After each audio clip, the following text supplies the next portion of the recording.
What's going on, guys? Sam back here again with another episode of the Scale Labs RC podcast. And tonight we are live in Swamico, Wisconsin. Well, one of us are. The other one's here in Indiana. But CJ Greaves, what's going on, man? How's it going, man? Glad to be on. Excited, ready to do some talking. Absolutely. So you are going to be one of our first quote unquote pro racers that does the RC car game on the side, if you will. So I know there's a lot of people are going to be super interested in your story, and we've got a lot of notes here and a lot of stuff to talk about. So I appreciate you coming on. Yeah, absolutely. I'm glad to be here. It's been a long time in RC. Access was my first ever sponsor in off-road. So I started in a super buggy when I was 14 years old. Mike Jenkins, I was friends with Jonathan, his son, running around the RC track at the short course track. At the time, it was Torque Series. He actually owned it. And at 14, I got in a buggy and I went over there and I said, "Hey, next year I'm going to race a full year. You want to sponsor me?" And he was like, "Yep." And for, I think it was almost 3 years, he was the title sponsor for a good 2 to 3, and then slowly kind of whittled away along with the race program. Yeah. So was that your initial introduction in RC cars then, or were you already involved? Yeah, I mean, for a little while, that timeline is pretty blurry. I know I had like a T3. We raced at this track called Dirt Heaven in New Franken, Wisconsin, basically just straight east of Green Bay. They had a track forever. Brandon Rohde actually owned it at one time, who was the owner of Live RC. He actually owned it. That was his home track. Zach Rose, that was his home track. Corey Podolsky. So that was like my kind of stomping grounds for a little while there. So I'm not 100% sure if I started with a Slash and then I got into the T3, T4 era, or if somewhere it was a mix right there. But that was definitely, the Slash was definitely like the bringing back of RC racing. And that was kind of the first time that electric was starting to get really popular again. I would guess everybody pretty much knows that the Slash, like, in a sense, saved a lot of RC for a long time. It had mega growth when the Slash came out, and everyone had just Slash classes, and they were box stock, and kind of short course RC was popping off. That was definitely what got me back into the industry, or got me deeper into the industry. Sure. Heck yeah. So when does, give us a brief timeline that we can always go back, but when do you start going to these purpose-built cars and doing all that? How long have you been in that game? So I started in off-road RC, and then I was with Team Associated for a while. So I was with Traxxas in the beginning, and then we had a CJ Greaves edition Bandit that came out for a little while. And then shortly after that, Lucas Oil Off-Road was getting really popular, and Team Associated was huge into that, like one of the title sponsors. We were still racing in the Midwest, and they came on board and made a Greaves edition Monster Energy Toyota SC10 that was out there for quite a while. That was kind of like the turning point of getting into more of like your purpose-built two-wheel buggies, stadium truck, that kind of thing. In 2013 was the beginning of my dirt oval era. I had an SC10 with a really ugly modified body on it, and I think at the time, compared to what we got now, they were just all really ugly. But that was like the first dabble into the dirt oval scene. Prior to that was all like just 10 scale off-road. I ran for a handful of different companies. I ran for Associated for a long time. I was with Schumacher for 2 years prior to anything shaft driven. What's crazy is, I think I have some pictures on my Instagram. I built a TLR Schumacher mix gearbox car before they ever said gearbox was going to work. They were strictly belt driven. And that was their bread and butter. And I built this. It was Schumacher all the way through till just the tail. It had a TLR gearbox in it, Schumacher rear A-arms, hubs, etc. In the front, they still do, I believe, have like a graphite kick up that bolts onto a flat chassis plate. So it made it real easy to like convert the back of it. And it ended up going overseas. They asked, one of their team drivers asked for it and asked if he could try it one time. And I didn't see it for probably like close to a year before it ever came back. And then it was probably a year later, maybe 2 years later. It's probably 2 years later. They came out with, it would be like the LD1 or LD2, which was almost a spit image like of the car that I built and sent over there. So it was pretty sweet. It was kind of unique. It wasn't probably exactly what they wanted to see initially, but obviously running over here and being on dirt, and this was long before we had grip, right? Like nowadays, everything's got grip. We were on dirt webs, like gold dirt webs on a good day, or even before that, we were on pin tires packed full of dirt, and you'd get them wet before you went out and ran so that the dirt would stick to the dirt to make grip. XFactor was really huge at that point. That was like the first mid motor cars that were coming out associated based, and then they had their composite chassis and gearbox that made it mid motor. And then shortly after that was the TLR. But I ran with Associated, I ran with Schumacher, had fun with it, and then kind of got into the dirt oval scene, and then just never went back. Heck yeah. Yeah, when you so X Factor just brought back a bunch of memories, man, because, I'll never think of his last name, but the guy who owned X Factor, his first name was Paul. When I was in high school and then into college even, I used to make stands for all like, so many people. I think we ended up in, like, 6 different countries making car stands, like the ones my cars are on right now I made, and, uh and I remember I did one specifically for X Factor, and whoever it was for a gift for the guy who owned X Factor, and what they did was, I guess, on all of his chassis, he signed the chassis. There was, like, a little sticker where he signed it, and they had me copy his signature, and I put, like, his signature on the top of his car stand, and I remember that vividly. That's true.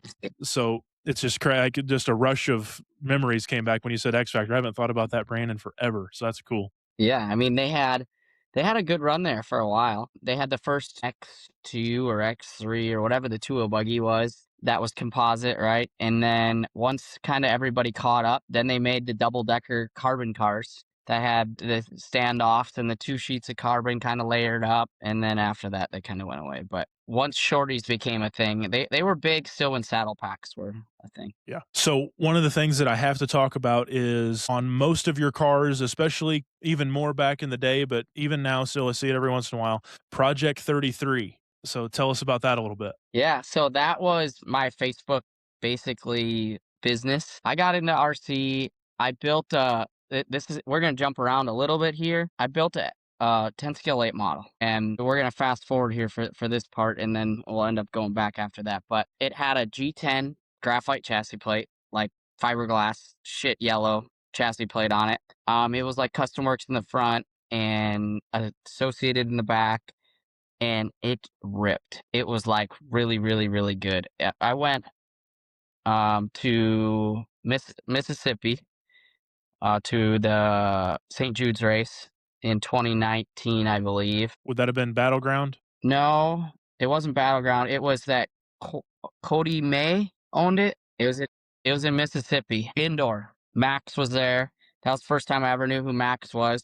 Matt Murphy was there. He came over and told me I needed to put tape over my windows on a 10 scale late model body, and I didn't know what the heck I was doing. I had no idea what I was doing. And then the owner came over and was like, "This is my track and my rules, and I don't really give a shit if you tape over your windows or not anything." He's like, "You think tape on the side windows is really doing anything?" I'm like, "Listen, I'll do whatever you want, but whatever." And that was the first time I ever heard of Max, and we did a little research, and there was some good guys there. Eddie Hill was there. I went there the year before, and I just got absolutely smoked. And I was terrible. Like, didn't hardly know what I was doing. I went with the TLR short course with a modified body on it and a GFRP sprint car. And at this time, the GFRP sprint cars were not great, I would say, especially with the grip conditions. That when the grip was just so low back then, they just didn't seem to be as good as conversion cars or the custom works at the time, I guess. And I was terrible. So I went back with the next year with the late model that I built, and I was kind of partnered with Phil at the time, who owned AFX, on a sprint car. It started as one of his sprint cars, and I kind of made some bits and pieces for it that I wanted to do, and I went there and absolutely like dominated. And I don't even remember exactly. I think I put 3 laps on Max, and I didn't know really who he was at the time. And then afterwards, that was the year I had a pretty good run that year. I won King of the Wings that year. I won the Rubber Tire Meltdown that year. I won it. It was just a really good year.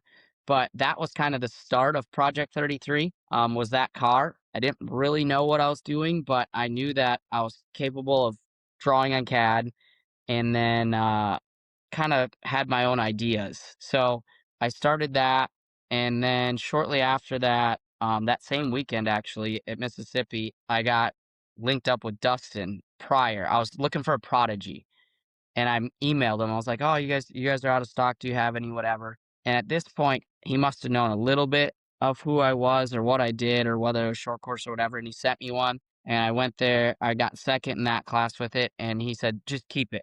Just keep it. I'd like to get you on my cars, whatever." Well, shortly after, he's probably gonna laugh at this story all over again. But shortly after, I took an SE5 front A-arms, a narrow pivot that they had on their website, made a front shock tower, associated front steering knuckles, and all that, and put it on there and loved it. This is when they had the really wide front pivot and the really short arm on the Uh-huh. Prodigy. It was like the OG. And personally, it just didn't turn on loose dirt. It was really good on high grip, but it wasn't good on loose dirt. And I built that and I ran it a couple places and it was really good.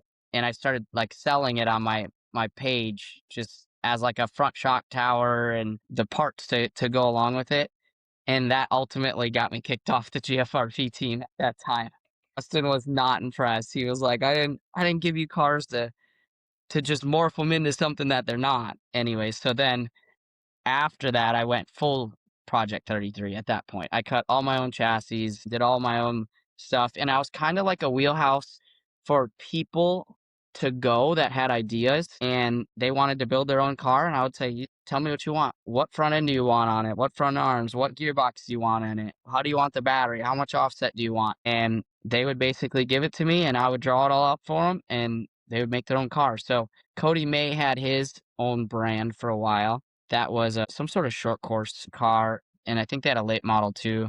I cut all their stuff. I cut some stuff for Tech Light for a little while. I did my own stuff. So I was just making parts. I ended up getting a CNC router and was able to draw and was creative. I didn't really care. I like to say I'm an Imagineer. I'm not an engineer. I don't know why I'm doing it. I see it. I try to put sense to it, and I'm like, well, let's just build it and go try it. So obviously, coming from the full size background, it's really expensive to try stuff, especially roll center stuff on a real race car. Like you have to rent a track, you have to hope that the track surface stays really consistent all day and it doesn't dry out or they don't water it or this doesn't happen or that doesn't happen. And you're gonna spend like thousands of dollars to try this like roll center change or whatnot. Where RC was really a big part of our team's learning in roll centers. I was able to take I've made cars, two-wheel drive, 10 scale 8 models that had short course front arms on them. The pivot was almost touching each other. But we had an era that Pro 4s did that. They made these front arms that the tabs were about touching each other. So we wanted to know what it did. The easiest way to do it was to go cut an RC chassis, go somewhere where it had a controlled surface. I knew I had a consistent tire and literally back to back it like with a pivot this wide, now to a pivot this wide with an arm this long. Yeah, you're not in it, but you can feel the difference. You can see the difference. You can get a general idea of what it did. So it just snowballed from there. And then eventually I ended up building me and Corey Podolsky, C-Pod, did foam tire sprint cars. A couple of years, it's probably 5, 6 years ago now, maybe not that long. And they actually went around known as the purple car for GFRP for a little while. So that's when me and Dustin reunited. Was C-Pod was I think Custom Works at the time, but he also did his own thing. He worked at a fast sign company that had CNC stuff for making like plastic signs and everything, and was also very creative and would cut parts. So he could cut a lot of the Lexan and a lot of different things for us. And then I would kind of do a lot of the carbon stuff. And we built some foam tire cars and they were really, really good. They were just hands down really good. And after that, Dustin and I got on a phone call together and car went back that direction, and whether it was good, different, bad, they were able to learn a lot of stuff from it. And then I've been with GFRP ever since. Nice.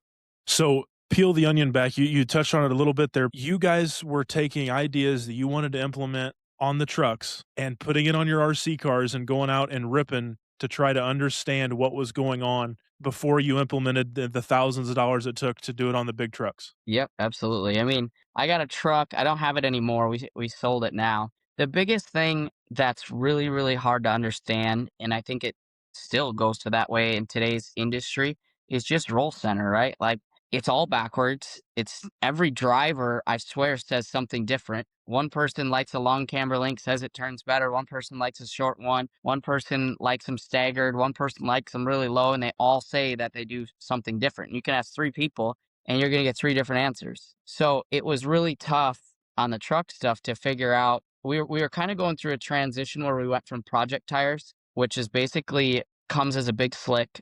We had three different compounds. You could groove it any way you wanted. At this time, our tire manufacturer count was kind of going down. So they wanted to go DOT. So today, still today, we're on DOTs. We're on tires that you go buy off the showroom floor, and that's what we race on. So we were kind of going through that transition, and we were just trying to learn a little bit more about the front end, not as much the rear end being that we're four linked, but the front end. And a lot of people had a lot of ideas on how long the upper arm should be, how big the gap should be, how much angle should be in them. Like we don't run kick up. Everything's flat for the most part. There was an era that, and we still may a little bit, but like we were putting 2-3 degrees in them, and that was like huge. That was like nobody does that. And then the truck that we ran that we kind of put the most effort into on roll center, we ended up putting a really short upper arm on it just to get it to be like more aggressive coming in. And everything we tested, like the short upper, it would be an upper camber link in RC, an upper arm and off road was just more aggressive. It was just more aggressive coming into the turn, like entry. Being that we're four wheel drive, we're sliding, we're not RC that's hooked up, like driving through the turn. We needed something that came in, planted the nose, rotated now, and when you got on the throttle, it was pointed out of the turn. Because it isn't like we come in and can steer it through and are like on asphalt or anything where we have like a controlled grip. So we like to get all of our rotation done at pretty much one time and get it loose and get it pointed where it needed to go. So that was a big thing, was just trying to figure out, like, is there something to a long front arm or a short front arm? And there was a lot of different vehicles out there at this time that had a decent amount of engineering into them, and everybody was different. That's when the super narrow pivot car came out, and that was Bryce Menzies, and it was really fast and turned fairly well. And then there was just shit from one spectrum to the other. So that's what we used the RC for a while there, was just trying stuff and trying to get a good understanding of like what exactly we're looking for and how we can benefit from it, as far as like being able to learn something cheap and easy and quick. That is badass. That is cool. I love that.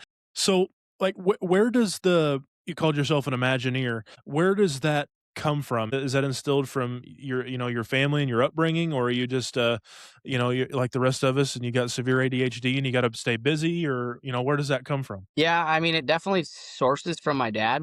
So we build all of our own race trucks in house. He's done the same thing since he started day one. So I like to say we have enough stuff of bad ideas in our shop than most people do good ideas. Like we have semis full of parts of stuff that didn't work. We've built Pro 4 trucks, Pro 2s, Pro lights from every aspect you can imagine, from cars that had the fuel cell and everything mounted literally in the center of the vehicle other than the axles and shocks, to cars that had everything hanging off the back, to everything hanging off the front, to separated, to ones that we thought a big thing. Obviously, we don't get it in RC, but we get it in all other forms, is fuel burn off, right? As it fuel burns off, you lose 50, 60 pounds potentially. At the same time, the grip's going away, unless for some reason the track takes rubber or something like that, but the grip's going away at the same time. So we've built trucks that had the fuel cell in the middle, so you could put lead in the back, and whether the fuel cell was full or empty, your rear percentage stayed within 1 or 2% of it all the time. It would never fade. But man, did they drive like shit.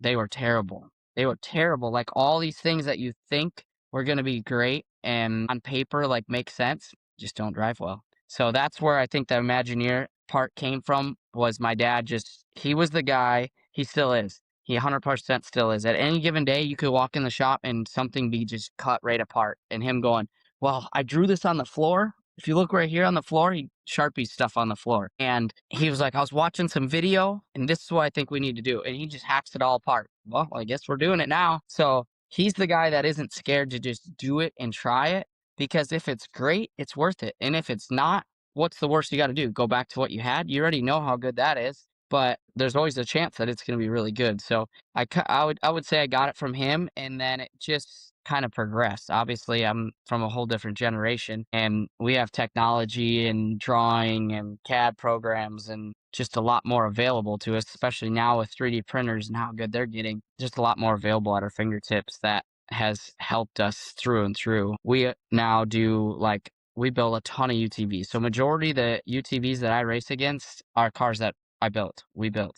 So along with Pro 4s, Pro Mod UTVs, you name it, we build all of our same stuff that we run for customers. So we're just finally starting to get to the point of like jigged up cages, laser cut, pre bent, pre-notched, burn them together. I draw all of our cabinetry, have it laser cut, pre-bent, like being able to put these things together in a matter of a couple weeks over a couple months. So I've taken it a little bit further. My dad's a guy that just likes to do the basics of it and get the idea going and then dust off his hands and go on to the next project. But it definitely keeps it interesting all the time. I love it, man. So we got to touch on that now. So you have, and from the professional motorsports side of things, even on the RC side of things, but you have an impeccable resume for a still somewhat young age of a guy. Your unbelievably impressive resume is dwarfed by your dad's still Yeah. today. What Yep. is it like to be Johnny Greaves' son? Tell us about, and for those who don't know, give us a little bit of background on who your dad is, because I mean we are an RC podcast, so I some people may not know who Johnny Greaves is. Tell us about him, and then what's it like growing up with that as your dad? Yeah, I mean, for the ones that who don't know, he's the winningest driver in short course history, as of right now, and was inducted into the Off Road Hall of Fame 2 years ago now. So he's just a straight up iconic legend of the sport. Most people that have been around the sport look at him as the GOAT, as the Ricky Carmichael of the industry, and even though that there may come a time that myself or somebody within the industry beats him statistically, there will not be anybody that had the impact on the industry that he's had. From getting trucks on the track to you name it, he's had a huge part in it through and through and through. So he's raced since I was born. He started on a dirt bike. That's how it all started. He was racing at Crandon, Wisconsin. Night they had a night show of motocross and he hit this big triple and the owner came up to him and said, every time you hit that jump and you do a trick, I'll give you $100. So he went back for years to come and kept doing the race and winning the race and doing tricks and whatever. And one year he ended up trading his dirt bike for a buggy. And then from there started from the bottom and went 1600 buggy, light buggy, or light buggy 1600. They had different classes back then, super buggy, 7S, which is like Pro Light now, Pro 2, and then all the way up into Pro 4. And he's got over 100 wins in Pro 4 alone. As far as the name and being the shadow behind it, in a sense, it's been my life of Johnny Greaves' son. I mean, and rightfully so. He's earned every bit of it. So it's been fun for sure. Not only that, and we've had a great team. Our team is really small. We have 2 employees and my dad and myself, and it takes all of us to get the truck and the trailer and all of our race vehicles to the track. We bring 4 race cars to the track every weekend. So it takes all of us. We've been a small team forever as far as like staff and people. People don't see that side, and a lot of it has been the doing of him.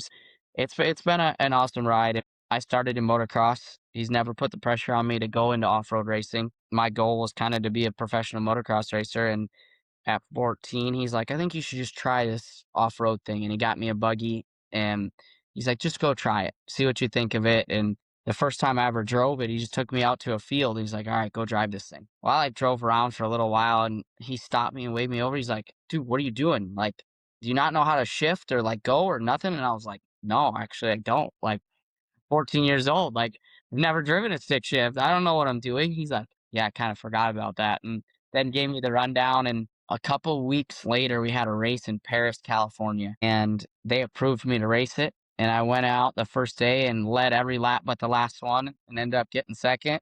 And then I think I got like a third or a fifth or something the next day. And then from there, I was kind of locked in. And it's been like we call it the duo, right?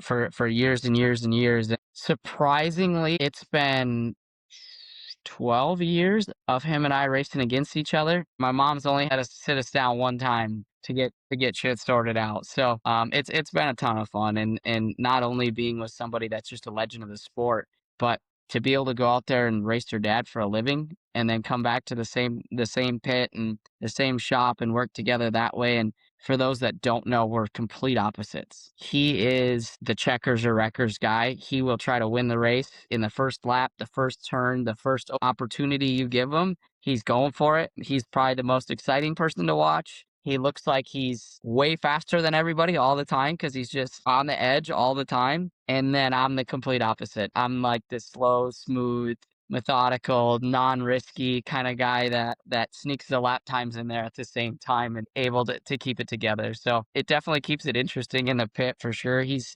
kind of on his retirement wave right now, but it's been a lot of years of a lot of fun. That's awesome, man. It's so interesting how you bring up your mom even, having to separate you guys. What is it like at the highest level of what you do, right? What is it like lining up next to your dad? I mean, all these other amazing names too, but your dad especially, and you know that it's gonna come down every race you go to, like, it's gonna come down probably to you 2. Like, what does that feel like? Yeah, I mean, we've really kind of just kept it honest, is the easiest way to say it. Is we wanted to beat each other on the best day that they were on their best, but we ultimately, before we went out on the track, at the end of the day, we sat down and went, whether you win or I win, the money comes back to the same pit, and we need it to keep this show running. This is what we do for a living. If we go out there and we drive like knuckleheads and we take each other out because we want to win, all we did is cost us money. That's it.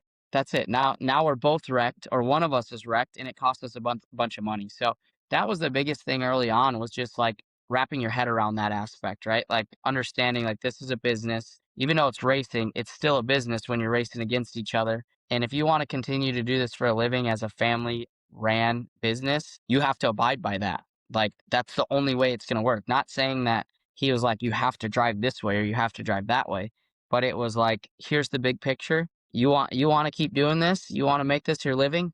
You're going to have to figure out how to make this work, in a sense of like, you can beat me. I don't care, but beat me in a way that's respectable and normal and not taking each other out or putting each other in the wall or anything like that. So that was the big thing. And just knowing there's so many iconic moments. I mean, there's a lot of races that you'll see if you look it up or anything, especially going back to like 2015. We finished like 2/100ths apart in a cup race. We were the first like father son to go first and second in a cup race ever. And so to be able to do a lot of that stuff and then go through all the highs and the lows and developing new cars and working with a lot of manufacturers. He's the second longest sponsored Toyota athlete, second to Ivan Stewart. Ivan Stewart is the longest Toyota athlete right now, and my dad is second to him. So to be involved with a company like that, a huge OEM manufacturer like that, like right out of the gate, was a blessing. And then when UTVs became a thing, he was obviously the mastermind at that time behind cages and weight distribution and how to build this thing and how to make it low and how to make it fast. Another thing that we do that I don't know any other teams do is we do all of our shocks in house. We've never sourced out shocks to anyone else. Nobody knows. Fox knows at this point what's in our shocks, but my dad actually developed the first short course pistons for Fox. And all the way up till 2 years ago, when they got shock dynos, that was still the piston that every short course driver that had Foxes in ran with. So we've done our own shocks in house from the very beginning, and that knowledge was handed down to me.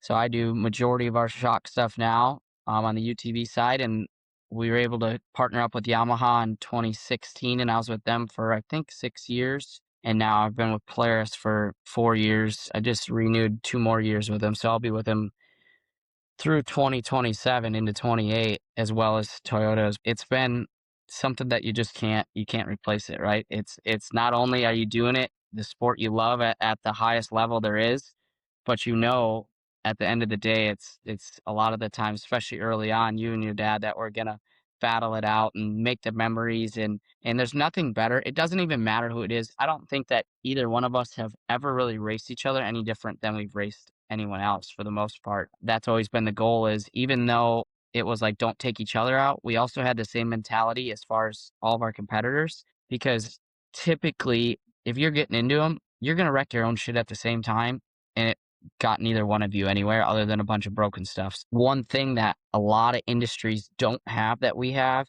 is we practice qualify Friday, we have a points race Saturday, and then we have to turn everything around for a points race Sunday as well. So that's where like that mindset comes in of like you got to finish day one. And we last year we had like 9 days from June to October. We raced every 9 days about. So in being that everything's custom made, all off, one off, we TIG weld everything in house, do everything.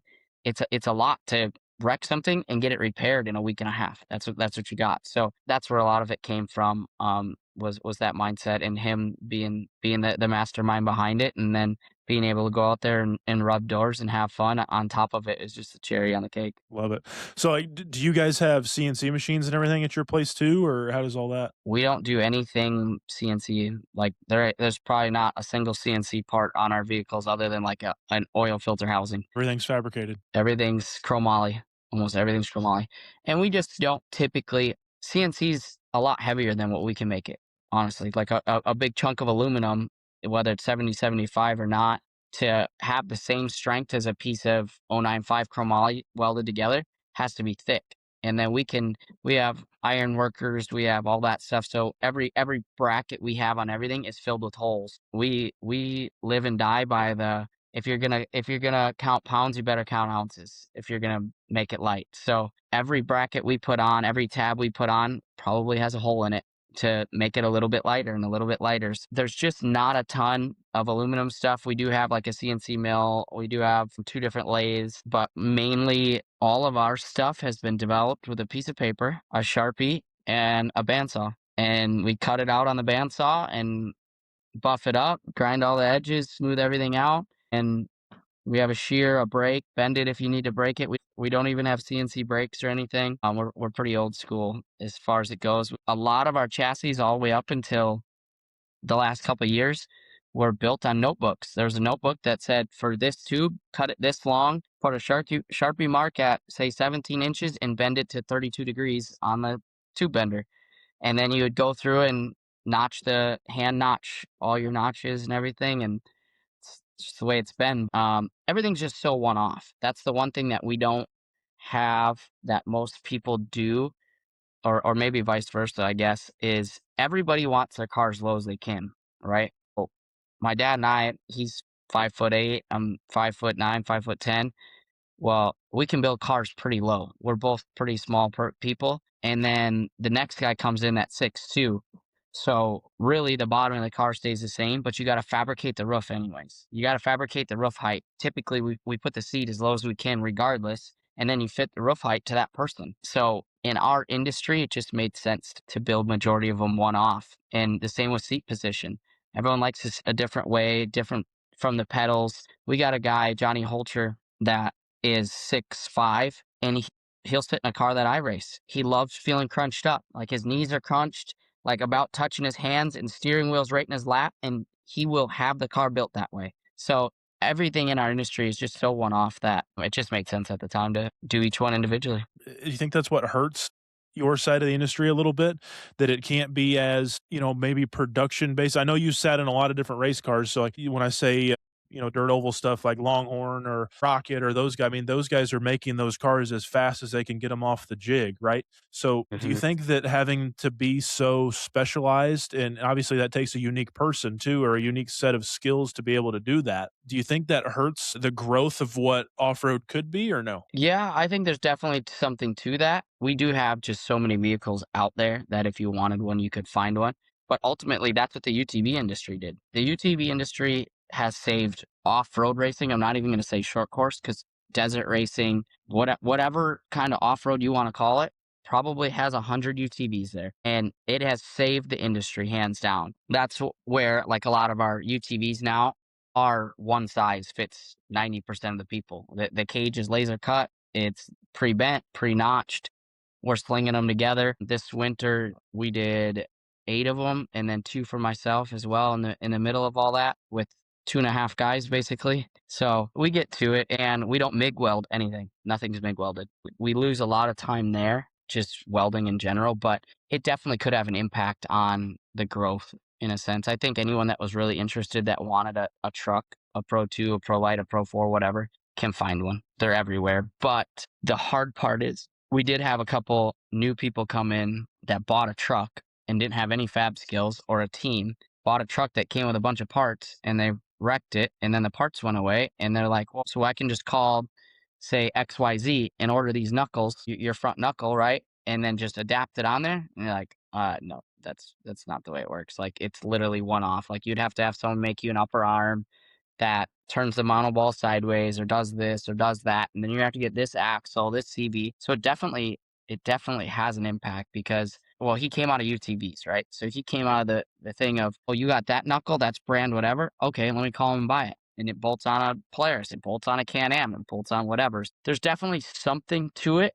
I just don't know that there would ever be a way. For one, the industry would have to grow a ton to standardize something. And we really don't have any rules. Like Pro 4, we have a max shock length travel, front and shock travel, total width, total wheelbase. The width, there's a max width, and then the wheelbase varies. It's like 12-inch variance and 10 pounds per cubic inch. After that, if you can dream it, you can build it. So it makes it hard to standardize something. Right. And then obviously, again, it being so specialized, the cost, I would also assume, is significantly more to get into one of your guys' trucks or UTVs than it is to get into a standard kind of prefab chassis this is just production line. Yeah, absolutely. I know the dirt late model world is getting really close to us these days. Really? Okay. Our industry just doesn't build enough cars, and the demand isn't there, that people are raking the prices way up for it. They're not outrageous. You can buy a Pro 4 turnkey for a used one for 70, 80 grand, because I know people that have four of them, kept some, bought some because they saw it, thought it was a good deal, whatever, and then now it's just got stuck with them. So you can find them. A new one, yeah, a new one's going to cost you 200 if you wanted to go all new on it. But I know a lot of the late models out there these days are paying 90 to 100 for the engine alone. And with all the shocks and bird cages and everything, how advanced they're getting, they're right in the wheelhouse. 40, 50, 60 grand rollers is insane, if Yeah, not more than that now. So, no, yeah. I get it, man. All right. So, let's go back to RC a little bit here. We got off. I can sit here and talk big car stuff all day with you. So, we got to say, I got to keep myself on topic. So, when it comes to racing RC cars, how much of that is consuming your time? I mean, obviously, as much as you can, probably, right? But do you set time aside? Do you just kind of fill gaps? How does that work with your time being able to go and race? Yeah, it's more of like a fill gaps kind of thing. Back a handful of years ago, it was more of like a priority in a sense. I had the option to make it a priority. In the last couple years, 3 years now, call it 3 years now, as my dad's kind of going into the retirement phase, I'm fully in role to take over the business. So it's become less of a priority. I still really like to do it and make sure that I get to go do it here and there, but it just makes it a lot tougher to go to more races. I try to do a couple big races here and there, obviously. So a lot of people don't know. We used to own a side by side series called Side by Side Sports. We had this thing called King of the Elements. Monster was involved huge on it. And it was based off of Monster Energy Cup Supercross, where if it was called King of the Elements, we had 3 weekends, 3 different styles of racing. So we did an ice race, a short course race, and then like a cross country or hybrid race or on pavement and dirt or whatever. And there was two pro classes. If the same guy won all three, it was 100 grand, 100 grand to win. And Monster put it up. And basically how it works, most people don't know it, but even like the Monster Energy Cup is $1 million Supercross to win, right? When it was going on, you buy insurance for that, and you pay 25% or whatever the first year. And then if no one wins it, it goes down. You have to pay less. Then you might only pay 18 grand that year for it, being that the odds are against it. And then if somebody wins it and it seems like, or someone wins it twice, now you're paying 50 grand for them to pay out 100. So I didn't even know that was a thing, but yeah, that was kind of, we had, where I was going with all that is Scotty was our announcer. Cool. Okay. I've been trying to go to the Chili Bowl for a long time, and it just so happens that I do this race called King of the Hammers in California. Literally, I leave the week after Chili Bowl. So to give up a week prior to going to one of the biggest races that I'm gone for 18 days, like, is just It's just not possible. And even prior to that, at one point, I even had the option. So I ran with Kyle Busch's team for a handful of years. Toyota wanted me to go NASCAR. That was their goal. After short course for a while, when I was about 16, they got me into super late models. I ran under Kyle Busch's team. I did a handful of races, a handful of testing, and ultimately was given the opportunity, like, you want to do this? We'll fund it. Let's do it. And I just couldn't do it. It was too boring. Like, hands down, it was just wasn't for me. Like, there was so much pit strategy to it and so much like outside of your hands. Like, one of the races we did, we just gambled on a tire strategy, and it that the strategy was going slow for as many laps as you can until the leader caught you. And then every time there's a caution, you did the same thing. So by the end, if there's 4 or 5 cautions, you'd have 50 lap better tires or 25 lap better tires, and you can just like run through the field. Well, we went 125 laps with no caution, and the leader just followed me after like 8 laps or 10 laps. He just followed me. So they just gave me lap times like, oh, the leader went 2 tenths faster. So you'd have to go faster. Oh, you went too fast. Back it down 2 tenths. You went a half a second faster. I only need you to go 2 tenths faster. And that was lap after lap after lap. And I just couldn't see myself doing it. But I had the opportunity for a little while there to race Chili Bowl, and at that time I just didn't take it. I didn't even know what it was. I don't think it had the following that long ago as it does now. Obviously, it's a iconic thing now, and everybody's doing it. But at that time, they're kind of just trying to get people into it, and I didn't really know what it was and that it was going to be popping off like that. But now, every time I go to Toyota, I rag them like, "Hey, one of those cars opens up, you just let me know. I want to go there and race. So maybe one day I'll get to do both or something like that." But That'd be cool. I would love to do that. But ultimately, yeah, in the last couple of years, as I'm getting older and the business gets more important, the toy car stuff slows down a little bit. But it's always finds time to some extent. Nice. So another thing I have written down here is, obviously with being a Monster Energy athlete, with everything around what you do, essentially you're fighting for it feels like you're almost fighting for the life of a sport every season with off-road. I feel like you guys, especially you and your name and everything that's around you, like you're the guy who kind of spearheads it, right? What is the importance to you and for what you do in social media as well as for the growth. I'll tie this together is I feel like especially Dirt Oval RC is kind of the same way, right? We're always we need to up it. So tell us about what you think is important with social media on your side of the fence and how maybe even we can implement it back to RC a little bit as well. Yeah, I mean, social media really probably like 5 years ago 6 years ago became really, really popular. Like, honestly, our sponsors were like, we don't really care. Yeah, we want you to do good, but we want social media, right? That's when Instagram was kind of really popping off. TikTok was becoming a thing. The best example is like Bang Energy and Rockstar. Rockstar pulled out of all motorsports, stopped paying any athletes at all, and just went to social media people. Bang Energy or whatever you want to call them. They grew into this multi-million dollar company overnight over just giving people stuff on TikTok, right? So they're luckily, I call it luckily for us, in the last year and a half, call it 2 years, they haven't seen the return on it. So they're all kind of coming back. Rockstar's getting heavily back into racing. They sponsor Tyler Reddick. They sponsor Kent Block's kids. They're coming back because they're realizing the clicks and the views aren't necessarily guaranteeing sales. So they're coming back to the people that have results and hands-on. But ultimately, it's a great platform for 100 different things, right? Like, we're sitting here doing a podcast from many, many hours apart, being able to talk about the industry and different things that are going on and highs and lows and ultimately opinions on what we think could grow the sport and help the sport and goods, bads, etc. So that's been huge in our industry, is just giving people a platform to voice their opinion without the track or the series or anything standing there, giving them the look, whatever. And you got to be open minded about it. You 100% do. But if, say, you own a track, right? And there's all this stuff going on right now.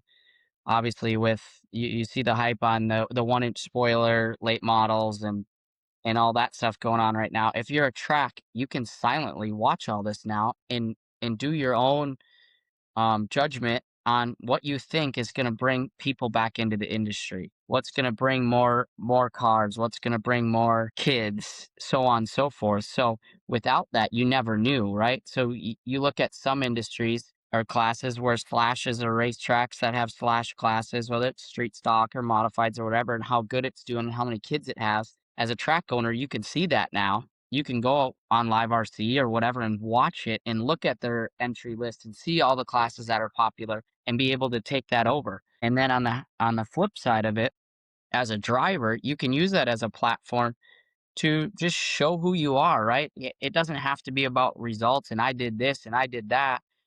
It needs more or less needs to be like, hey, this is what's so great about this sport. This is why we have fun. Get out to the track. Oh, brand XYZ just released this awesome product. Affordable. It's fun. Get your kids in it. Da da da da da. Or even on the side of people like myself or you or whoever built or really companies releasing new cars. Could you imagine if there wasn't social media and GFRP or Custom Works or Velocity or whoever couldn't release a new car and you had to see about it at the track? Like the sales would be way, way less. Or in a once a month magazine. Yeah, right. If they decide to pay for it to put it in there, right?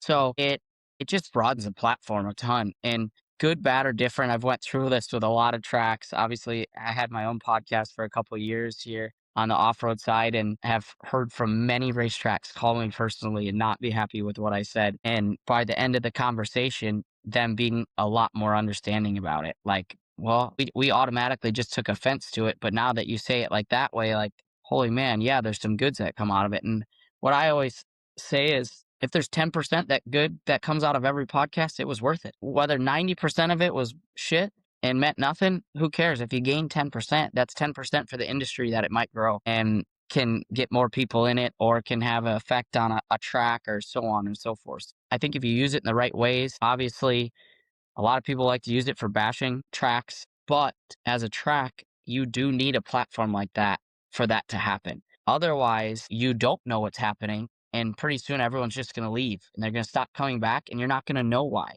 Where social media, if you do it properly and respectfully, there's ways that every track, the good, the bad, the different, needs to listen to what the people have to say and what the future is and what they think. I think that's one of the biggest things that hurts the industry right now is just from one spectrum to the other, nobody's on like the same rules, the same like everyone just does whatever they want and that's really it. And it makes it really tough for anyone to like get into it or want to travel or go to any other tracks or anything like that. And the rules are so outdated. Like I know the hype right now is the 1 inch late model thing. And I was like, yeah, like, do you see any late models driving around with the spoiler taller than the roof? Like, no, that's not a thing. Like, why are we doing this? So it's definitely something that has helped the industry.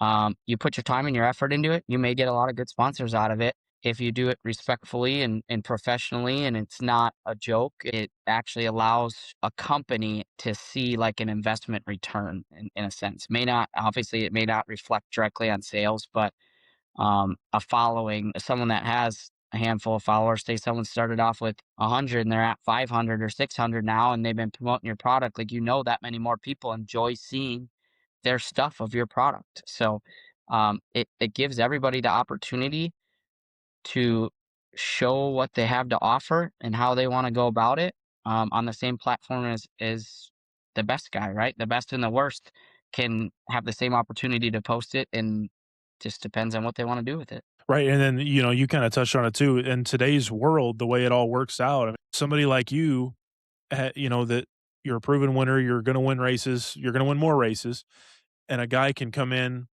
to your side of the sport and have a really good social media following, can get pissed last every weekend, and has the same opportunity to be financially successful in the sport as you do. And I don't know, like, there are times where I feel like it could be almost a bad thing because, at what point does it need to be results driven? But in the same breath, does it need to be? Because if rising tide raises all boats.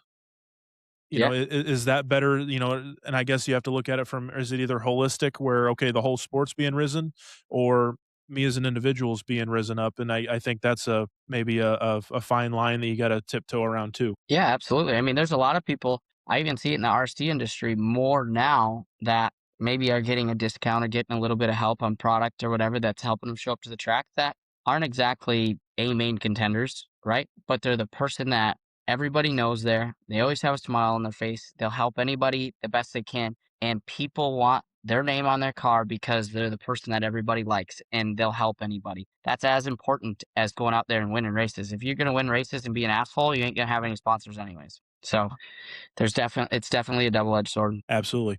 So, we can talk about your career accolades on the in the big car stuff for we need another 3 hours to do that. But let's talk about some of the accolades in RC. Would you call your biggest career win King of the Wings up to this point? Yeah, probably, Yeah. especially being that I came from like the F main to do it. And that was when it was at RJD, right? At B's place? Yep. Yep. Yep. I think that was the first one. Is that the first one they ever had? I I believe so, but I need to fact check that. I Yeah. have to fact check it. So it's just what a small world is. So RJD was my home track when I was in high school and in college. So I used to live in Peoria, and Lincoln's 30 minutes south of Peoria, 45 minutes south of Peoria. Just crazy small world. I know the whole family and everybody down there, and I raced off road with them for a long time. So their son must have went to school in like Green Bay or Madison or something like that, and he was always up racing RC off-road A scale at Dirt Heaven and stuff. So I ended up becoming good friends with him, and that's how I met his family. And yeah, I didn't even know they owned RJD at the time. I showed up there and I'm like, wait a minute, I know all these guys. Like, this is freaking awesome. And ended up talking to his mom and dad and everyone for the whole night. It was a ton of fun. Yeah, Michael Page is a freaking wheel man. He is really, really good. Yeah, I would say between King of the Wings probably just because it's known more, but the St. Jude's Mississippi race was pretty sweet too. I know you didn't have a ton of knowledge on that one, but that race was cool because we really did donate. Like Max was there every year, Wolfman was there, Eddie Hill was there. At this time, a lot of the GFRP guys were there. Not Dustin, but I want to say Jones was there one of the years, and handful of guys. They were on like the 3D printed SC5Ms with the big lowering kits and everything and all that shit on them. And then the second year was kind of the outbreak of the Prodigy. So that race was cool to me too because it was kind of in the middle of nowhere, and it was just all the money went to a good cause. We raised like between the 2 years over $10,000 for St. Jude's Awesome. for the MDoc race. I won the MDoc race 2 years ago, so they're close. I think the storyline behind King of the Wings is what really makes it something, right? I came out of nowhere. At this time, I was kind of still dabbling into it, coming out of the off-road RC scene, and then I seeded number one, and then in the first heat, a car. So most people have never been to RJD.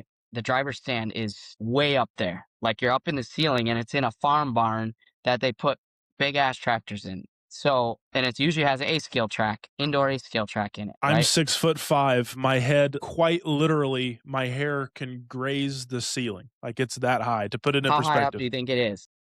I mean, you can walk underneath it for sure. So it's at least probably 16-foot sidewall building. So you're at minimum what 7, 8 foot up in the air. Yeah, I think it was more because they put that big tractor in there. So That's true. I bet it's 30-foot ceilings, 40-foot ceilings. It's You think it's that huge. tall? I mean, maybe. It's huge. But Yeah. anyways, regardless, you're way up there. So what ended up happening was in the first heat, and this is the first time I've ever done race points. Never knew anything about it. A guy was like broke or spun out or whatever against the wall directly below us. And you can't see it. Like you can see the race line pretty good right there, right? But you're still high up that I couldn't see him. And was over there, crashed or whatever, and took off and spun out back into the race line as I came by. And it just, at this time, I was running an AFX based car and it just sheared off the rear arm. And after that, I think I went on and I either got second or won the next one or two of them. And I'm like, oh, I got to be close to like the B or the C or something like that. And I was in like the F. So it was like race, corner, race, corner, race, corner, race, corner for like 8 races straight of starting last, and then was able to get the win. So there was a lot of good dudes there too. That was prior to me knowing majority of them, and they're all guys that are still racing King of the Wings today. Absolutely. Yeah, have you had a chance to go to PTs yet? I have been to PTs, yeah. Yeah, I thought so. Yeah, Yep. PTs is, yeah, I mean, you can talk to it just as much as anybody. PTs is a pretty special joint. Yep. That one is a top of the line track for sure. They do a great Absolutely. job. Well, dude, so we ask the same 4 questions to every guest at the end of every episode. So, we'll start doing those, and then, we'll get you out of here. I know you're a busy dude. So, All right. question number 1 is, you're number 33. Tell us why. So I grew up riding motocross, and I was number 337, and that was the same number as my dad. And my dad raced pro motocross. He did a couple supercrosses, made outdoor nationals, made the main event at supercross, whatever. It was always 30 or 337. And I just got sick of being known as Johnny Greaves' son off of being 337. People would like see my bike, and even if he wasn't racing, they'd be like, "You're John's son." Yeah, yeah, yeah, yeah. And so eventually I was like, Dad, I want my own number. I want my own number. And I took a piece of tape and I taped over the 7 and I went, 33. That's what I want to be. This is, man, I was on a 85 back then. So probably since I was 12. It's stuck and I've never changed it. Awesome. Well, so obviously this is an RC question, but, what is one tech tip or piece of knowledge that you think every RC racer should know? Races are won by tires. That's all there is to it. It's tires. You can race all day long, change your setup from one end of the spectrum to the other end of the spectrum, and go the exact same speed, and put on a different set of tires and go half a second faster. It's all in RC in particular. For some reason, I like to say, like a lot of sports, especially on dirt, less now in the dirt oval world as far as like late models and modifieds. I think it's starting to become more like 50-50. Like a good driver needs a good setup to win. Fortunately for our sport, a good driver can about do pretty good with any setup still, just by knowledge and knowing how the track changes and jumps and etc. I would say dirt oval is like 60-40. Is one of those things where you can have a 40% setup in it and have the best set of tires in the field, and you're going to go compete for a win. You can take Nathan Dean and give him the worst or like a average set of tires, and he's probably not going to make the main. And that's just how important tires are in RC. So, a hot take from you then, this has to breed the question, are you a open tire guy or a spec tire guy? I actually prefer spec tire depending on where it is. So I'm gonna gripe a little bit on PTs. I got a lot of different ideas and ways we could go about it, but I unfortunately I don't have tracks within like the closest track to me now is with 3 hours about to race dirt oval, unless trackside has the MDOC race. So PTs or something like that is 6 hours. I'm not going to a track that has a rule that you can't enforce. If you're allowed to sauce your tires but not in the building, well, I'm going to go stand in the road and sauce my tires. And anyone who's ever raced RC knows that if you take them there sauced, they're not that great. But when you run it once, you wash them and you sauce them the second time, they literally fire for the rest of the day. They're good. And if you're not local, you don't have 7 sets that are all nice and scuffed in and this tread and that tread and this sauce on it and this, that, and the next thing. I remember a couple of times I went there. I'm buddies with Mike Murphy Jr. and the Howards and a handful of them guys that show up with 14 bags of tires, like for every prep, whatever. I'm like, I ain't doing this. We said that when we had UTV, our own UTV series. Don't put a rule you can't enforce. Well, if you're allowed to sauce them and you just can't sauce them at the track, like we all saw a couple of years ago, all the pictures, and still every time they're there, the people that post videos and pictures of cars that drive out on the track and leave sauce marks. So it's like, I'm all for spec tire if you're truly going to go like the whole 9 yards. If you're going to go spec tire, sweet. Love it more than anything because I know what tires to show up on and it makes it easy for everybody. But just allow the prep or say absolutely no prep, and then you're going to have to DQ a couple people to make it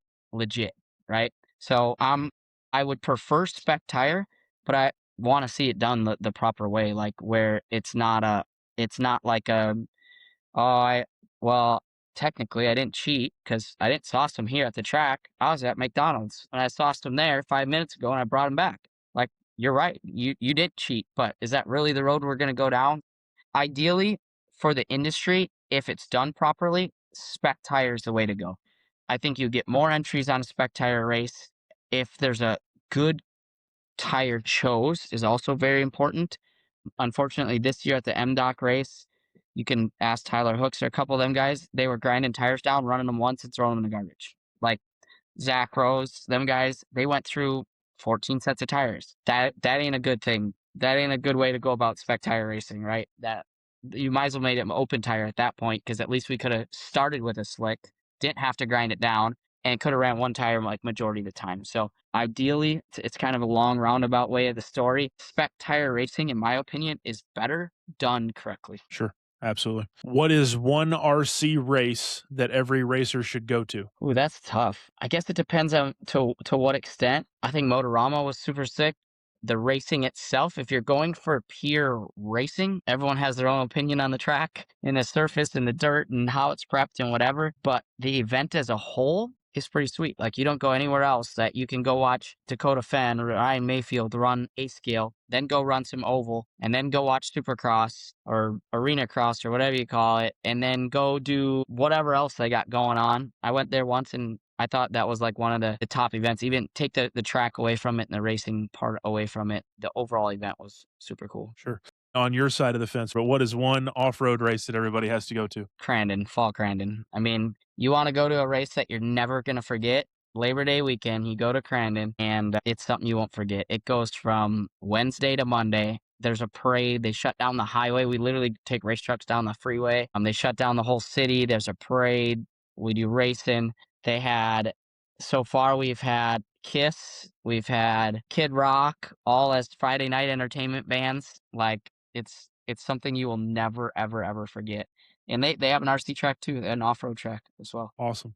Heck yeah, that is one of my that's one of my must get to places and or must get to races is Crandon. I want to get up there and see it so bad. Dude, you got to do it. I feel like is Lucas Oil as nice as everybody says it is too? Yeah, I mean the Or Wheatland? facility's cool. Wheatland, yeah, the facility's cool. The track doesn't race well, and it's a lot smaller than it looks probably on video, so it makes it really hard. It's like a perfect size UTV track, honestly. But anything bigger than that turns into be a little bit of just too much. So honestly, if you weren't going to go to Crandon, the next one I would go to is Park River. Park River, Michigan is phenomenal. It is literally phenomenal. It's probably the coolest track that we race on. And obviously Crandon's the most iconic, but as far as like layout, dirt, pits, the whole 9 yards, Park River's right there as well. Nice. And so because of who you are, I've got a bonus question here that I feel like we have to ask. The two most engaged posts that I've done have been when somebody determines if this our RC racing is it a hobby or a sport. So from the man who is a professional racing driver, is RC cars a hobby or is it a sport in your opinion? It's definitely a sport, in my opinion. Even though it may be a hobby to you or a hobby to somebody, it is somebody's sport. That is something that somebody goes to work every day to be able to afford so that they can go buy tires or they can go get a new battery or get this motor or this chassis or XYZ to do it. And that's what they take very competitively. I always tell everybody, anyone that I go and I race with, you treat everyone on the driver's stand, whatever, like it's a sport. Don't act like it's a hobby because even though it's a hobby to you, you may really offend them. And that's not what we need in this industry. We need this industry to continue to grow. I feel like it's hit kind of a plateau lately and we don't need that in the industry. We need it to keep growing and be around for a long time. I think it's something that has a lot of discipline, honestly. That's what found my love for it was the amount of discipline in car setup and maintenance and everything in the RC world is like very true to real racing. You let your car turn into a shitbox, it drives like a shitbox. You keep that thing nice, you keep like clean, happy car, happy results, happy driver kind of deal. So it's definitely a sport to a lot of people. And I think overall it's a sport. And if you choose to make it a hobby, there's plenty of people that have more money than they know what to do with that race short course for a hobby. And I do it professionally for a living. So, and there's definitely people like Ryan Mayfield or Ryan Cavallari, whatever, that'll tell you the exact same thing I did. I do it for a hobby. They do it for a living. Therefore, it's a sport. Sure. No, absolutely. I love that. That's the perfect answer. And to go back on something that you hit on earlier in the conversation, when you guys were doing testing with RC cars to implement change on your big trucks, Could you, as wild or silly as this may come off, like, can you feel, or does a four-wheel drive short course truck, RC, does it drive like the real thing? No. If that makes any sense. Like, it obviously No. obviously you have more of a feel for it, right, through your hand and then your ass when you're in the truck, but is there anything even comparable? No, so the biggest thing if you're gonna try to learn anything off RC is to take the jumps out of it, because RC cars don't jump aren't realistic. Every RC car, the softest you can make it and it not flip over or not bottom out too hard that it flips over is always gonna be the fastest because it makes the most grip. It's easiest to drive for your circumstances, right? If you're running on slicks and you're running a 6-pound spring, like obviously it's gonna be too tight and it's gonna want to flip over. So to your circumstance of your track conditions, the softest you can make it and still be fast is the most consistent, better driving car you're always going to have. And an off road RC, we use the chassis plate for everything. You don't really care how it jumps and lands because it just smashes off the chassis plate. So they don't drive that well as far as that. More or less, you're looking for like, that's why oval was almost easier to do it because the surface was a lot more controlled and you were able to replicate things a lot easier. So you're more or less looking for like car reaction, like how it reacts to different things. You can take the rear, well, the front. We mainly worked on the front all the time. Your outer ball stud, we look at that as your spindle height, and raise that all the way up till it's hitting the wheel, and just go drive it and do it the same on both sides, and you instantly know what it does different, right? Whether it's better or worse. And you know, on high grip, it seems to like this better. On low grip, it seems to like that better. So the off-road RC scene doesn't have a lot of relation just because they don't slide. Everything's hooked up. Everything just drives around the turns. The fastest way around it is just babying it around, keeping the grip. So that part doesn't relate, but the overall roll centers definitely does. Sure. So it's more of a, like, a vehicle dynamics kinda thing. Yes. Sure. Yep. Yep. That's a better way to put it. Cool. Alright, man. Well, last question is, me 3 people who you think should be the next guest on the podcast. With three people. Zach Rose. Has he already been on? Nope, Not not yet. yet. Everybody, you're not the He's gonna first guy hate that said that. probably gonna hate me for saying it. Has Jamie been on already? Nope, Jamie hasn't either. Jamie Tennis, that guy, if there's anybody that is pretty keen on what the sport needs right now, I think he's got a lot of ideas, like a lot of good ideas, like limited rear toe. Racing sucks right now. Go qualify the main, throw it in the garbage because we all run 11 degrees of rear toe for some reason these days. And who wins is the guy that doesn't get taken out by the guy that comes out of the infield that day. So Jamie's been like the first one that's been pushing limited toe everywhere, hands down, probably what the sport needs. He's also been pushing limited motors because ultimately we have no feeder classes anymore. We can't really get anyone into it. They watch mod sprint or anything and they go, heck no, I'm not going in that class. And honestly, the racing it in mod sprint and everything isn't as great anymore since we went to 8, 10 degrees toe when we used to run like 6. So Jamie's pretty smart as far as these lock toe classes and a lot of things he's got in the works. So I'd really like to see him on there. And the third person, I think you need to get Ricky Thornton Jr. RTJ. RTJ. Okay. Yep. RTJ and I Snapchat here and there when we're in the area together. So I think he would be a good person. He likes the RC. He likes to keep trying it. And obviously his brother races as well. So maybe his brother would be a good one to give you like some insight first and then get RTJ on after would be pretty sweet. Beautiful. Heck yeah, that is, that would be a pretty stellar lineup to grab. I know, Zach and I's talked a little bit. Zach will definitely be on, and, I can't imagine Jamie wouldn't wanna be on too, so and then, Yeah. we'll just have to shoehorn RTJ in somehow, and that'll be pretty cool, man. Yeah. You could just get him to do it with his brother. You can double whammy it. There you go. Perfect. Cool, dude. Well, CJ, I can't tell you how much I appreciate your time, man. This has been awesome. You're a role model for a lot of people, both in the sport that you do as well as our sport down here, and we appreciate the hell out of you. And can't wait to get to a track soon and race with you, man. Yeah, absolutely, man. Thanks for having me on. Keep doing it. I enjoy listening to them, and hopefully we'll see you soon. Absolutely. All right, everybody. Well, this was another episode of the Scale Labs RC podcast. My name's Sam. That's CJ, and we'll see you guys in the next one. Thanks. Peace.